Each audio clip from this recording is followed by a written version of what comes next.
तो नमस्कार दोस्तों, मेरा नाम है चिराग। आप देख रहे हैं technical Chirag YouTube channel. No time pass, no time waste, only best. दोस्तों, आज की वीडियो के अंदर कंपनियों का बिल्कुल दिवाला निकलने वाला है। हाँ, बिल्कुल सही सुना आपने। मैं कल बैठा बैठा अमेज़ॉन स्क्रॉल कर रहा था। अब यहाँ पे ये मत सोच लेना कि अमेज़ॉन का दिवाला, उसको कोई फ़र्क नहीं पड़ेगा। मैं वैसे किसी कंपनी को मतलब डिनोट भी नहीं करना चाह रहा हूँ। मैं कंपनी की जो स्ट्रेटेजी है उस पे बात करना चाह रहा हूँ। तो वो स्ट्रेटेजी क्या है? यूजुअली आप अगर अमेज़ॉन पे या फिर किसी भी अदर प्लेटफॉर्म पे, मैं पर्टिकुलर अमेज़ॉन को ही टारगेट नहीं कर रहा हूँ, सर्च करोगे बेस्ट ट्यूब, है ना? और अगर किसी भी बेस्ट ट्यूब की आप डिटेल्स खोलोगे, ऊपर लिखा मिलेगा 5000 वोट, 2000 वोट, 3000 वोट। आज मैं इसी वोट को, जो सच में 1000 होता है या नहीं होता है, इसको खींचने वाला हूँ और आज एक दूसरी जो मेन वीडियो का टॉपिक है वो भी क्लियर करूँगा। लेकिन पहले ये बात सुन लो, ये बहुत ज़्यादा ज़रूरी है मेरे भाइयों तुम्हारे लिए। सबसे पहली बात, जो लिखा हुआ होता है डिब्बों के ऊपर, जो लिखा हुआ होता है बेस्ट ट्यूब के ऊपर, कल मेरा दिमाग ख़राब हो गया जब मैंने देखा क्या लिखा था बेस्ट ट्यूब पे। 3.5 या कुछ 3900 आसपास की बेस्ट ट्यूब थी। उस पर क्या लिखा हुआ था? 5000 वोट। वही मेरे अट्रैक्शन का कारण बढ़ा। मैं कहा यार भाई, 5000 वोट की बेस्ट ट्यूब केवल 3000 रुपये में कैसे पॉसिबल है? नहीं हो सकता है। खोल के देखी मैंने, उसके डिटेल्स चेक करा था, तो डिटेल्स में साफ मेरे को यहाँ पे नज़र आया। अंदर तो लिख रखा था पावर के ऊपर 350 वोट, ठीक है। और उसके जस्ट आगे लिखा होता पीक पावर 5000 वोट, ठीक है।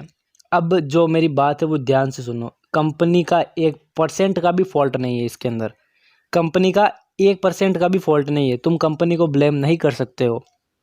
तुमको मिलेगी केवल 350 वोट की बेस्ट ट्यूब, और तुम कंपनी को ब्लेम नहीं कर सकते हो कि तुमको 5000 की नहीं दी गई है। अब मैं समझाता हूँ इसके पीछे की उनकी स्ट्रेटेजी क्या होती है, ये समझ जाना। बाकी यार भाई, मेरे बहुत ज़्यादा ठगा जाओगे, सही बता रहा हूँ। अगर 5000 वोट देख के घर पे लेके जो आ गए, उसको परेशान हो जाओगे। देखो, बेस्ट ट्यूब खराब नहीं होती, 350 वोट ही बचती है, 350 में ही अच्छी बचती है। लेकिन 5000 वोट क्या होता है फिर?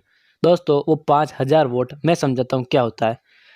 मैंने मेरी एक बहुत ही पुरानी वीडियो के अंदर ये चीज़ एक्सप्लेन की थी, peak power versus RMS power. अब मैं इसको, उसकी परिभाषा या फिर उसकी डेफिनेशन, फिर वो कहाँ से आई, फिर उसको किसने बनाया, फिर उसका वैज्ञानिक इससे मतलब नहीं है। क्या होता है, अपने काम की चीज़ बताता हूँ। दोस्तों देखो, पीक पावर वो होती है, आप अगर स्पीकर को बजाते हो उसकी बिल्कुल जान निकाल देते हो, मतलब एकदम जो होता है ना कि हाँ इससे ऊपर बजा तो ये ख़त्म, जल जाएगा। वो जो पावर होती है ना, मतलब कि हाँ इससे ऊपर बेचारा ये नहीं बच सकता है, वो फ्रीक्वेंसी, वो होती है पीक पावर, ठीक है। और आरएमएस क्या होती है? आप स्पीकर को लगातार बजा रहे हो, 3 घंटा 4 घंटा बज के दिया, एक जो फ्रीक्वेंस एवरेज वॉल्यूम होती है वो होती है आरएमएस। और कंपनी आरएमएस के नाम पे आपको पीक पावर दिखा दिखा के, पीक पावर के नाम पे आरएमएस वाले स्पीकर चिपकाते हैं। अगर हाँ, किसी बेस्ट ट्यूब के ऊपर 1000 आरएमएस लिखा हुआ है तो आंख बंद करके खरीद सकते हो, लेकिन वोट पे कभी भी भरोसा नहीं करना, ठीक है। ये आपके लिए बोनस टिप थी जो कल मैं देख रहा था, तो मैंने सोचा यार भाई, मेरे सब्सक्राइबर लोगों को ये चीज़ मुझे बतानी चाहिए। अब आज का टॉपिक क्या था? आज का टॉपिक था अपना एम्पलीफायर वर्सेस सब ऊपर नहीं, होम थिएटर, है ना।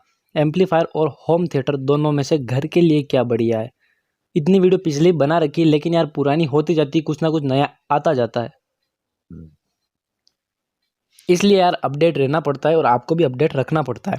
आज की वीडियो के अंदर ये क्लियर करने वाला हूँ कि यार आपके घर के लिए लेना है तो होम थिएटर बेस्ट है या फिर एम्पलीफायर अच्छा है। दोस्तों, साफ से सुथरा रीजन है। अगर घर के लिए लेना है तो एम्पलीफायर बेस्ट है। अगर एक कमरे के लिए लेना है, केवल एक कमरे के लिए, तो होम थिएटर बेस्ट है। अब मैं गणित लगाने बैठता हूँ, आपको पूरी गणित समझाता हूँ कि यार मैं ये किस बेस पे बोल रहा हूँ। देखो, सबसे पहला रीज़न है, अगर आप एक होम थिएटर लेते हो, ठीक है, होम थिएटर लेने में कोई प्रॉब्लम नहीं है, होम थिएटर खरीद के लिया है। और प्राइस में अगर देखा जाएगा तो कहीं 4 साढ़े 3 के आसपास होम थिएटर मिल जाएगा ठीक ठाक। और यार एम्पलीफायर तो अपने को साला 2000 में मिल जाएगा। लेकिन स्पीकर बॉक्स उसके अराउंड कुछ 1100 1200 तक में दो पेयर आ जाएंगे, एक पेयर आ जाएगा, मतलब 2 जोड़े आ जाएंगे, ठीक है। बराबरी रेट है दोनों का, लगभग प्राइस सेम है। तो यार भाई, हमको होम थिएटर क्यों लेना चाहिए एक कमरे के लिए?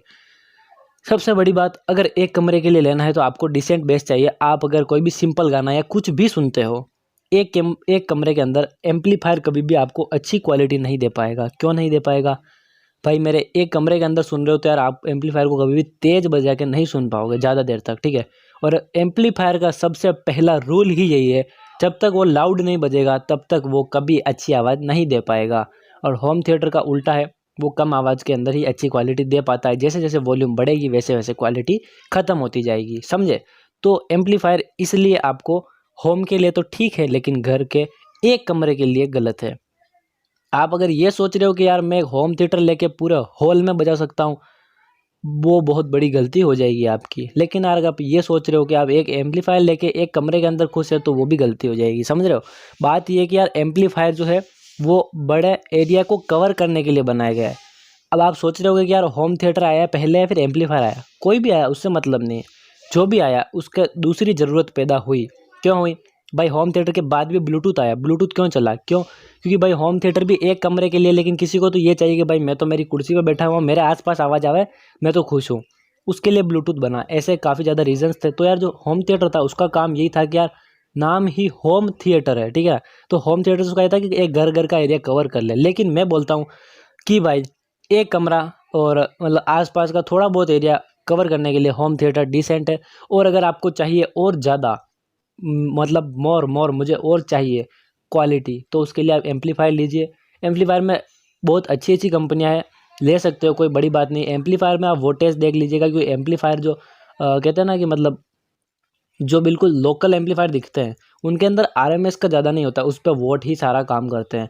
लेकिन जो क्लास डी के एम्पलीफायर है वहाँ पे आरएमएस ज़रूर से चेक कर लेना, नहीं तो बहुत बड़ी मिस्टेक में पड़ जाओगे। ठीक है, आज की वीडियो के अंदर क्या क्या सिखाया मैंने, एक तो ये चीज़ सिखाई आपको कि यार बेस ट्यूब और सबवूफर बॉक्स या स्पीकर कुछ भी हो, उसकी कभी भी पीक पावर पे ध्यान नहीं देना है, उसकी हमेशा RMS वैल्यू चेक करनी है, ठीक है। एक तो ये चीज़ हमेशा ध्यान रख लेना। और दूसरा मैंने आज आपको कंपैरिजन बता ही दिया, एक अगर कमरे के लिए चाहिए तो होम थिएटर, अदरवाइज एम्पलीफायर। तो दोस्तों यार वीडियो कैसे लगी मुझे जरूर से बताना, चैनल में जो सब्सक्राइब कर लेना, क्योंकि यार ऐसी वीडियो मैं हमेशा लाने की कोशिश करता रहता हूँ। तो फाइनली अब आपसे मैं विदा लेता हूँ। और अगर आपको वीडियो देखनी है, अब अगर आपके दिमाग में कन्फ्यूजन है कि यार सबवूफर क्या होता है, वूफर क्या होता है, ट्विटर क्या होता है, स्पीकर क्या होता है, बहुत अच्छे से क्लियर कर रखा है, राइट वाली वीडियो पर क्लिक कर लो। और अगर आपको एम्पलीफायर और होम थिएटर के बारे में ज़्यादा क्यूरियोसिटी हो रही है और ज़्यादा जानना है तो लेफ्ट वाली पे क्लिक कर लो। फाइनली मैं आपको किसी और वीडियो के अंदर मिलूंगा।